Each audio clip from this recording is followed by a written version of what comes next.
जब देश में थी दिवाली, वो झेल रहे थे गोली। जब हम बैठे थे घरों में, वो खेल रहे थे होली।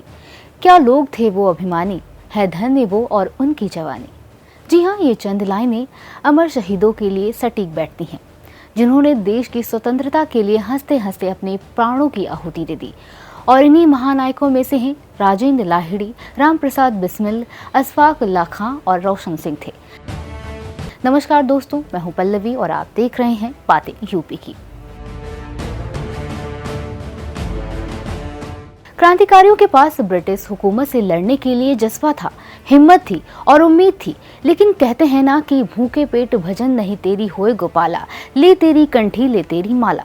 अंग्रेजी शासन से लड़ने के लिए पैसे और हथियार की जरूरत थी। युवा क्रांतिकारियों के पास यहीं से दिमाग में आइडिया चलने लगा था। ये बात क्रांतिकारियों के दिमाग में चल रही थी कि एक रोज रामप्रसाद बिस्मिल ने शाहजहांपुर से लखनऊ की ओर सफर के दौरान ध्यान दिया कि स्टेशन मास्टर पैसों का थैला गार्ड को देता है, जिसे वो ले जाकर लखनऊ के स्टेशन सुपरिटेंडेंट को देता है। फिर क्या था, बिस्मिल ने तय किया कि इस पैसे को हर हाल में लूटना है। बस यहीं से काकोरी ट्रेन एक्शन की नींव पड़ी। 9 अगस्त 1925 को काकोरी में जो कुछ हुआ वो देश की आज़ादी का वो कांड है जिसे सुनकर हर कोई सहम उठता है। और यह कोई मामूली लूट नहीं थी, बल्कि अंग्रेजी हुकूमत को हिला देने वाला लूट कांड था। जी हाँ, इस घटना को शहीद आजम भगत सिंह ने काफ़ी विस्तार से समझाकर लिखा है। बता दें कि उन दिनों छपने वाली पंजाबी पत्रिका कीर्ति में भगत सिंह ने काकोरी के वीरों से परिचय दिया था। 9 अगस्त 1925 को काकोरी स्टेशन से एक ट्रेन चली। यह करीब लखनऊ से 8 मील की दूरी पर थी। ट्रेन चलने के कुछ ही देर बाद उसमें से बैठे 3 नौजवानों ने गाड़ी रोक दी। उनके ही अन्य साथियों ने गाड़ी में मौजूद सरकारी खजाने को लूट लिया। ये 3 नौजवानों ने बड़ी ही चतुराई से ट्रेन में बैठे अन्य यात्रियों को धमका दिया था और समझाया था कि उन्हें कुछ नहीं होगा, बस चुप रहें। लेकिन दोनों ओर से गोलियां चल रही थी और इसी बीच एक यात्री ट्रेन से उतर गया और उसकी गोली लगकर मौत हो गई। इसके बाद अंग्रेजों ने इस घटना की जाँच बैठा दी। CID के अफसर हार्टन को जांच में लगा दिया गया।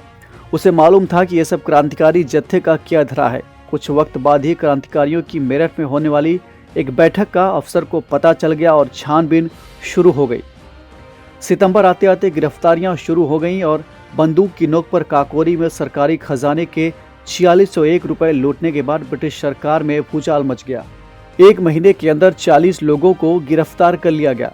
इनमें स्वर्ण सिंह, रामप्रसाद बिस्मिल, अशफाक उल्लाह खान, राजेंद्र लाहिड़ी, दुर्गा, भगवती चंद्र वोहरा, रोशन सिंह, सचिंद्र बख्शी, चंद्रशेखर आजाद, विष्णु शरण दुबलिश, केशव चक्रवर्ती, बनवारी लाल, मुकुंदी लाल, सचिंद्र नाथ सान्याल एवं मनमथ नाथ गुप्ता शामिल थे। इनमें से 29 लोगों के अलावा बाकी को छोड़ दिया गया था।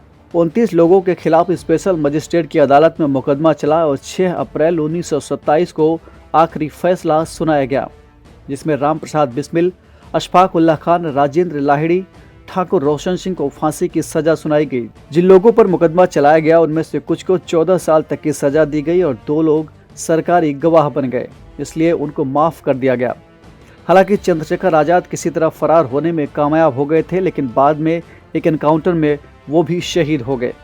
लेकिन क्या आप जानते हैं कि काकोरी ट्रेन एक्शन की इस घटना को सफलतापूर्वक अंजाम देने में राजेंद्र लाहिड़ी का भी अहम रोल था। जी हाँ, इन्होंने ही ट्रेन को रोका था, जिसके बाद क्रांतिकारियों की टोली ने रामप्रसाद बिस्मिल के अगुवाई में ऑपरेशन को सफलता तक पहुंचाया था।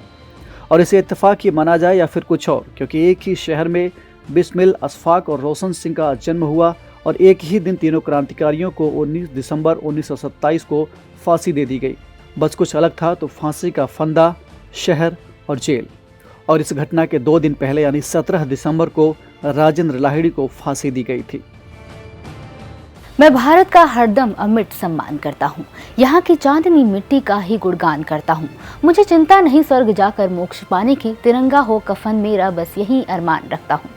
दोस्तों, इस वीडियो में हमने काकोरी कांड और हमारे महान शहीदों की वीरता की कहानी साझा की, जिसमें रामप्रसाद बिस्मिल, अशफाक उल्लाह खां और रोशन सिंह जैसे तमाम क्रांतिकारी महापुरुषों ने अपनी जान की परवाह किए बिना देश की स्वतंत्रता के लिए संघर्ष किया और बलिदान दिया। इनकी वीरता और बलिदान की गाथाएं आज भी हमें प्रेरित करती हैं और हमें याद दिलाती हैं कि स्वतंत्रता की कीमत क्या होती है।